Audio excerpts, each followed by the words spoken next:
फिर एक बड़ी खबर सामने आ रही है और इस बार नक्सल मुठभेड़ से जुड़ी ये खबर छत्तीसगढ़ नहीं बल्कि उड़ीसा से निकल कर आ रही है। यहाँ कंधमाल और गंजाम डिस्ट्रिक्ट के बीच घने जंगलों में हुई मुठभेड़ में पुलिस ने मोस्ट वांटेड नक्सली, केंद्रीय कमेटी के सदस्य, सेंट्रल रीजनल जो ब्यूरो है माओवादियों का उसका मेंबर और उड़ीसा स्टेट कमेटी के मुखिया गणेश उइके को मार गिराया है। ये खबर इसलिए महत्वपूर्ण है क्योंकि गणेश उइके का संबंध कई राज्यों के नक्सल संगठन से रहा है। क्योंकि ये केंद्रीय कमेटी सदस्य था, लिहाजा इस पर 1 करोड़ रुपए के आसपास के इनाम होने की जानकारी है। सबसे पहले आपको बताते हैं कि कैसे ये मुठभेड़ हुई। आपको जानकारी में होगा कि उड़ीसा में कंधमाल, कालाहांडी, बलांगीर और नुआवड़ जो डिस्ट्रिक्ट है, डिवीजन है, ये माओवादियों का डिवीजन है जो उड़ीसा स्टेट कमेटी के अंडर संचालित होता है। जनवरी के महीने में इसके सीमा गरियाबंद की जो सीमा है उससे लगे क्षेत्र में मुठभेड़ हुई थी और यहाँ पर इनका शीर्ष कमांडर चलपति मारा गया था, वो भी केंद्रीय कमेटी का सदस्य था। और उसके बाद जो सेकंड पोजीशन मानी जाती थी वो गणेश उइके की मानी जाती थी, जो यहाँ लंबे समय से सक्रिय था। और एक समय माओवादियों की ये योजना थी कि छत्तीसगढ़ के बस्तर के क्षेत्र की तरह, झारखंड के क्षेत्र की तरह, जो उड़ीसा का गंजाम, कालाहांडी और गरियाबंद से लगा हुआ जो क्षेत्र है, इन सभी जगहों को एक गुरिल्ला वॉर जोन में कन्वर्ट किया जाए।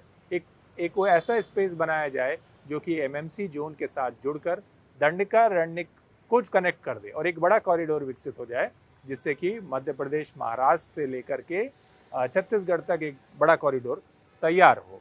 पर ये पूरी तरह से सफल नहीं हुआ क्योंकि इससे पहले ही केंद्र सरकार ने गंभीरता से इस संगठन की गतिविधियों को लेना शुरू किया और आप जानते हैं कि पिछले 1 साल में क्या कुछ हुआ है। वापस लौटते हैं खबर पर। यहाँ उड़ीसा पुलिस बताती है कि एक स्पेशल इनपुट मिलने के बाद उड़ीसा पुलिस ने एक ऑपरेशन लॉन्च किया। यह ऑपरेशन 25 दिसंबर को लॉन्च किया गया और ऑपरेशन के दौरान जो पहली मुठभेड़ हुई वो जो मुठभेड़ हुई इसमें 2 माओवादी मारे गए। ये जो मुठभेड़ हुई ये चाकपाड़ा पुलिस स्टेशन क्षेत्र में हुई, जो कि कंधमाल डिस्ट्रिक्ट का क्षेत्र है और गंजाम जिले के बॉर्डर से लगता है। बिल्कुल ऐसे जैसे दंतेवाड़ा और सुकमा जिले का बॉर्डर है, ऐसे ही इन 2 डिस्ट्रिक्ट का बॉर्डर का एरिया है जिसके जंगल आपस में जुड़े हुए हैं और अक्सर नक्सल इस कॉरिडोर में आना जाना करते हैं। तो ये इनपुट था और इसी इनपुट को ध्यान में रखते हुए एक बड़ा सर्च ऑपरेशन उड़ीसा पुलिस की तरफ से तैयार किया गया। कुल 23 टीमें तैयार की गई इसके लिए, जिसमें 20 स्पेशल ऑपरेशन ग्रुप था। ये वो टीमें हैं जैसे छत्तीसगढ़ में डीआरजी हैं, इसके अलावा आप हॉक फोर्स जानते हैं मध्य प्रदेश में, C-16 जानते हैं महाराष्ट्र में। इसी तरह से स्पेशल ऑपरेशन ग्रुप उड़ीसा में ऑपरेट करता है माओविस्ट ऑर्गेनाइजेशन या गुरिल्ला वॉर जोन्स में नक्सल्स के खिलाफ ऑपरेशंस के लिए, उनके सर्च ऑपरेशन के लिए एसओजी वो ग्रुप है। और इस जो ग्रुप में 20 एसओजी की टीमें थीं, 2 सीआरपीएफ और 1 बीएसएफ। एक बड़ा कॉर्डन तैयार किया गया और इसके बाद गंजाम और कंधमाल का ये जो क्षेत्र है जहाँ पर नक्सल्स की मौजूदगी थी उसकी घेराबंदी की गई। घेराबंदी की शुरुआती ही मुठभेड़ में, जैसा मैंने आपको बताया, 2 नक्सली मारे गए और ये दोनों नक्सली बीजापुर और सुकमा जिले के रहने वाले हैं।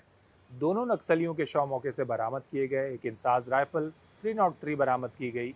जो मारे गए नक्सली हैं वो वहाँ के एरिया कमेटी मेंबर्स थे, जो लोकल एरिया कमेटी है उसके मेंबर थे। और ये मुठभेड़ दूसरी जगह पर जहाँ पर होती है, गंजाम डिस्ट्रिक्ट में रंभा फॉरेस्ट का हिस्सा ये कहलाता है। दूसरी जो मुठभेड़ हुई वो यहाँ हुई और यहाँ ये जो मुठभेड़ हुई इसमें बड़ी कामयाबी पुलिस को मिली। करीब 1 घंटे का जो एक्सचेंज ऑफ फायर है, काफ़ी पुलिस का कहना है कि काफ़ी हैवी एक्सचेंज ऑफ फायर था। 3 शव मौके पर बरामद किए गए जिनकी शिनाख्त की जा रही है, पर जो चौथा शव कुछ दूरी पर बरामद किया गया वो नक्सल कमांडर गणेश उइके का था। ये उड़ीसा स्टेट कमेटी का मुखिया था। यानी आप सोचिए कि उड़ीसा के सबसे शीर्ष नक्सल कमांडर को मुठभेड़ में मार गिराया गया, इसलिए आज से बड़ा महत्वपूर्ण है। और जनवरी में चलपति की गरियाबंद में मुठभेड़ में मौत हुई थी, तो चलपति के बाद मोस्ट सीनियर नक्सल कैडर गणेश उइके था। गणेश उइके वो नक्सल था जो लंबे समय से छत्तीसगढ़, महाराष्ट्र, बस्तर से लगे क्षेत्र, तेलंगाना, इन सब जगहों पर मोस्ट वांटेड नक्सल कमांडर रहा है।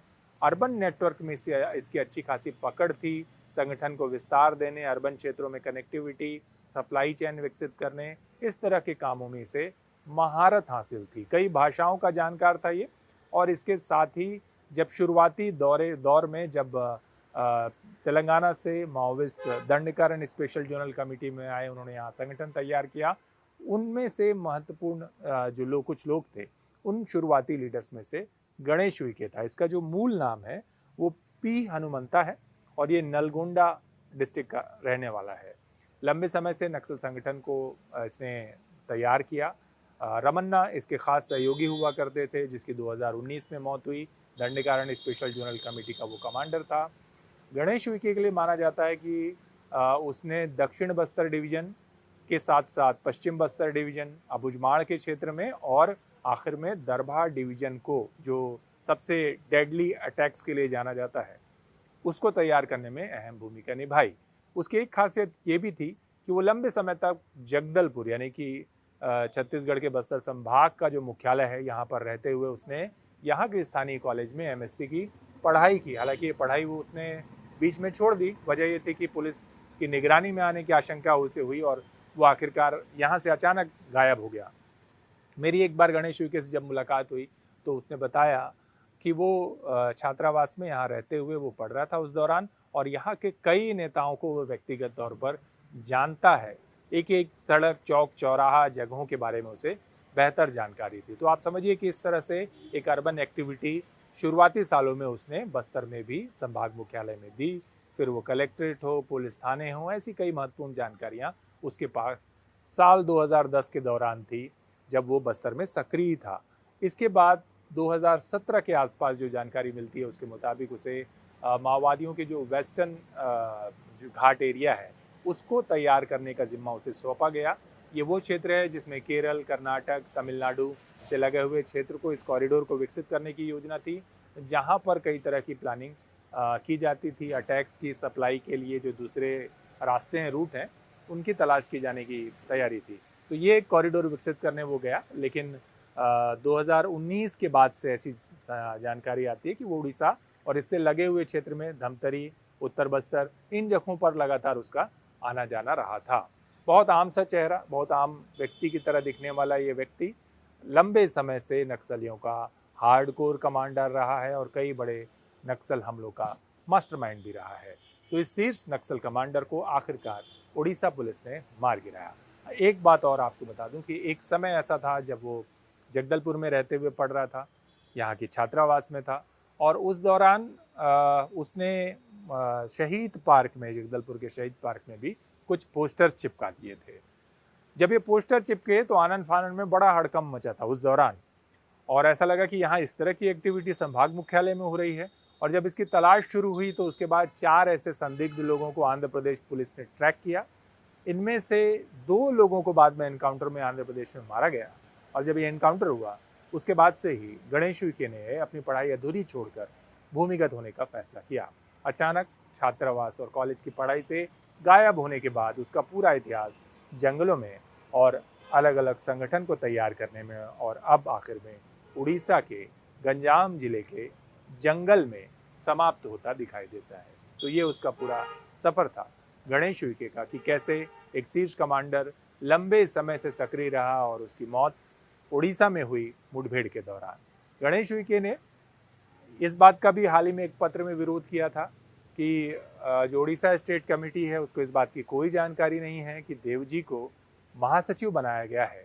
माओवादियों के देश भर का जो संगठन है उसका जो महासचिव है, उसकी नियुक्ति बसवराज के मौत के बाद देवजी के होने की सूचना थी, और इसको लेकर संगठन में फूट की बात भी सामने आ रही थी, क्योंकि वो सीआरबी का मेंबर था, यानी कि सेंट्रल रीजनल ब्यूरो, जो कि एक तरह से मध्य प्रदेश, उड़ीसा, पश्चिम बंगाल, झारखंड, इन सब जगहों की एक ज्वाइंट कमांड थी केंद्रीय कमेटी की, जो इन क्षेत्रों को कोऑर्डिनेट करती थी। तो वहाँ से आए इस पत्र की वजह से ये आशंका भी जताई जा रही थी कि नक्सल संगठन में जो परस्पर एक गैप है, या नक्सल लीडर्स के बीच में जो विरोध है आपस में कमांडरों के नेतृत्व के चुनाव को लेकर, उसमें गणेश उइके देवजी के पक्ष में शायद नहीं था, क्योंकि उसके पत्र से ये बात का स्पष्ट उल्लेख मिल रहा था कि बिना कमेटी या केंद्रीय कमेटी के बचे कुछ सदस्यों की बैठक के बिना ही देवजी को पत्रों में महासचिव घोषित करना गलत है। ये बात इसलिए भी महत्वपूर्ण है कि जो भी मुठभेड़ें हो रही हैं उसमें आत्मसमर्पित माओवादी पुनर्वास किए हुए माओवादी, तमाम लोगों के बीच इस तरह की चर्चाएं भी काफ़ी ज़्यादा हैं। आम लोगों के बीच में भी इस तरह की चर्चा काफ़ी ज़्यादा है कि नक्सल संगठन के भीतर लोग एक दूसरे को की टिप देकर उनका एम्बुश करवा रहे हैं या वो मारे जा रहे हैं। फिलहाल ये बड़ी खबर है कि केंद्रीय कमेटी का एक शीर्ष माओवादी उड़ीसा के जंगलों में मारा गया है अपने 5 अन्य साथियों के साथ। पुलिस का सर्च ऑपरेशन जारी है उड़ीसा पुलिस का, और इस क्षेत्र में सक्रिय करीब 50 से 60 अन्य माओवादियों के खिलाफ भी आने वाले दिनों में पुलिस का दावा है कि ऑपरेशन चलाया जाएगा। पुलिस इस क्षेत्र में एक निखिल नाम के जो डीवीसी कमांडर है उसकी भी तलाश कर रही है।